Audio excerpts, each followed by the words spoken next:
अरे बानी ही आस से के सोले बतानी हाथ उठा के बताई सरकार चलिए अतना बहुत बारे अतना हाथ कोई बिलियन के बराबर बा एक घड़ी के गायक मिलियन जोड़त रे कि हमारे मिलियन गइल कि ना अब मंच पर कह दी तो मैं मिलियन बिलियन हो जाएगी मैं मिलियन बाकी हमनी के गीत जौन कहले बनी जा जौन गौले बनी शब्द में पर्दा में रह बड़ी पुराना लय हो अजय पमकावे लुका अरे छत के ऊपर से प्यार जब करे के बात बहरी आजा घर से रहो लुका के कबले जमाना के डर से ये घड़ी प्यार कहाँ होता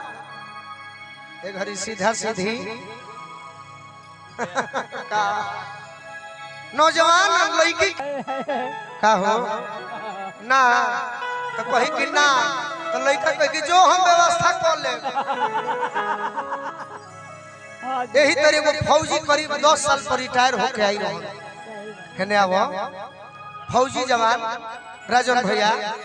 10 वर्ष पर रिटायर होके आई रहो तो 10 वर्ष में जानी के बंदूक में पूरा भाई मोर्चा लगा रहे भोजपुरी के है ना दू अर्थी भाषा तो मेहररुआ भी गइलो तो मेहररुआ पहले ही से खिसिया के मुंह लटकौले रहे रात के 12 बजत रहे मेहरारू भी जाता रहे का करे इच्छा न कतिया चल हने जाए दे तो मर्दों खिसिया के कहता कि जो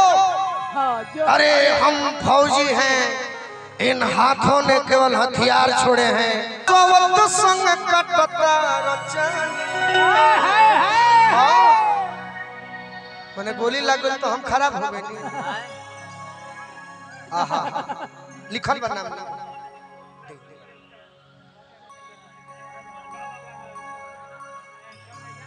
यह तो समय हो पहले सिलवट पर लोढ़ा से मसाला कुचात रहे आज समय बदल गए उहे सिलवट बा उहे लोढ़ा बा बाकी जवानी कुचा जा भारती भौजी एने आवा न देवर तहार होली में पगलाइल बड़न सो पापा से अपन पूछ के चल कि अंधिया पर दे दी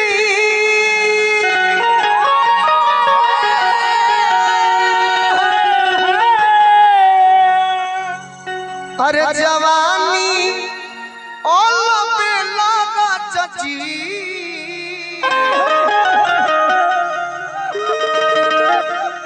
काहे आज भड़कत तर देख के छुआ नहीं लिखे का लगलू बने अरे इतने पर का हो बोली ना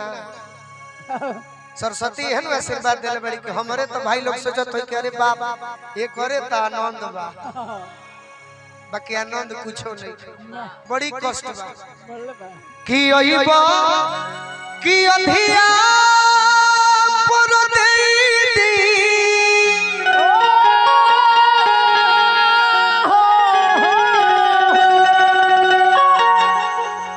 जवानी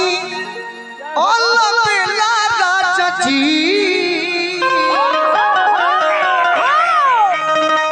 राजन भैया तो तेवर कोई भी कोना से घर में खेला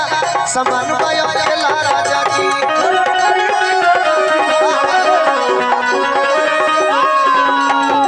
कोई भी कोना से घर में खेला समान बाया खुशी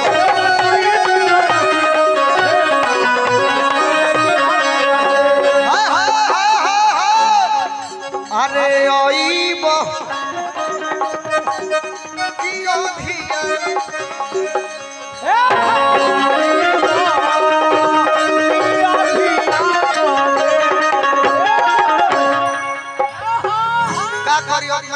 नाचे जतने तो नहीं नचो भाई सही बात बहुत ये सही। होइबे कोई एगो हई से एगो हे तरी अरे ओइबो की ओधिया परदे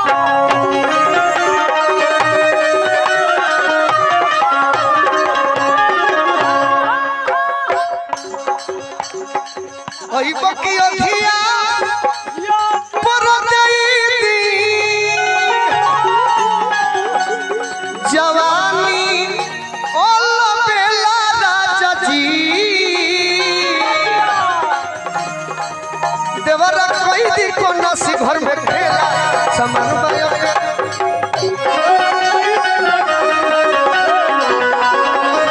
देवरा कोई दी को नसी घर में खेला समान बायो खेला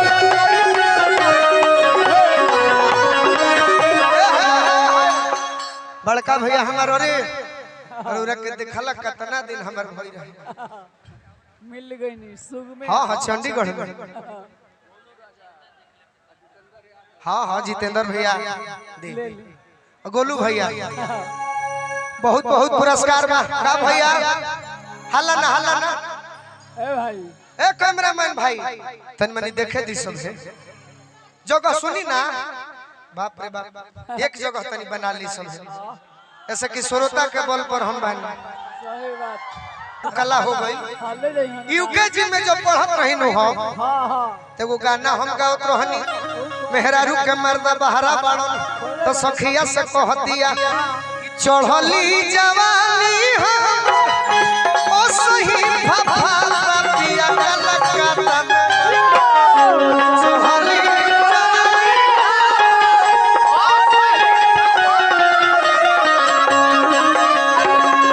कतना भैया आनंद में बड़ा ओ पगड़िया वाले हम तरी छुआ तनी नुई अरे देखो आहा भोजपुरी के गोविंदा गोलू राजा है आ धोनी भी मंच के क्रिकेट के भगवान सचिन तेंदुलकर जरूर हवे बाकी धोनी के जवाब बा वर्ल्ड में धोनी जवन क दी हले त भोजपुरी के धोनी हमरे के बुझी आ ओकरा बाद काहे लोग हमरा से भड़क रहेला गायक गायिका हमनी के जवन कहे के होला नु डंका के चोट पर मुंह पर बोली ला जा जौन तरी बिहार के लालू यादव कहेले ओहे मंच के गोलू राजा है ओ सही फाफा पिया कलकत्ता में बड़ा अरे कौन रसगुल्लावा पियावा खालो कलकत्ता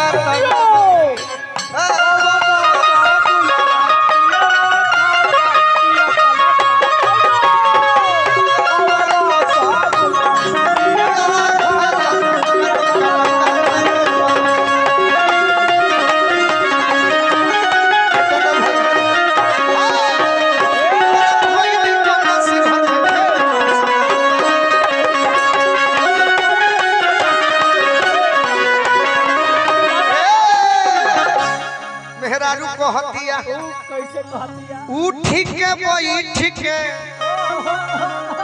भाव में रहो सपना देखो भारती कि उठ के बैठ के खराब के उठे बोले भाई ना चढ़ाई नहीं जौन हम बोलत नहीं माइकवा हटा के ना तो कमाए खातिर तू लोग चढ़ा देले यार निमनका के फेरा में ना रहेला कि उठ के बैठ के हई रात जाग के बिताई अरे आओ ना तो ना ताहर मौग में धरा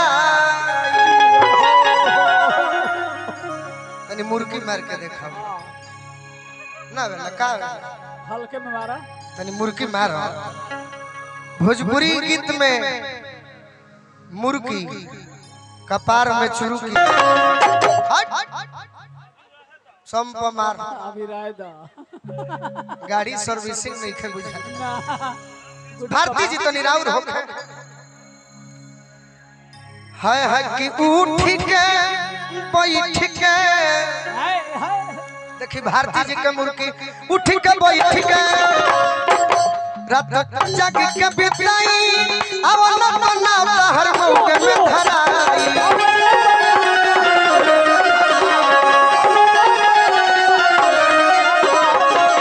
अपना तहार भाजबा अरे वो ठीक वही ठीक बोलो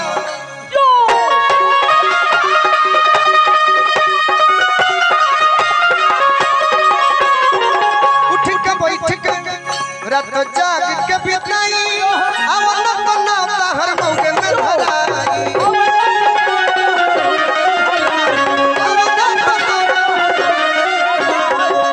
पहले मेहरारू अपना मर्द के ना गाड़ी ना सयावया चितका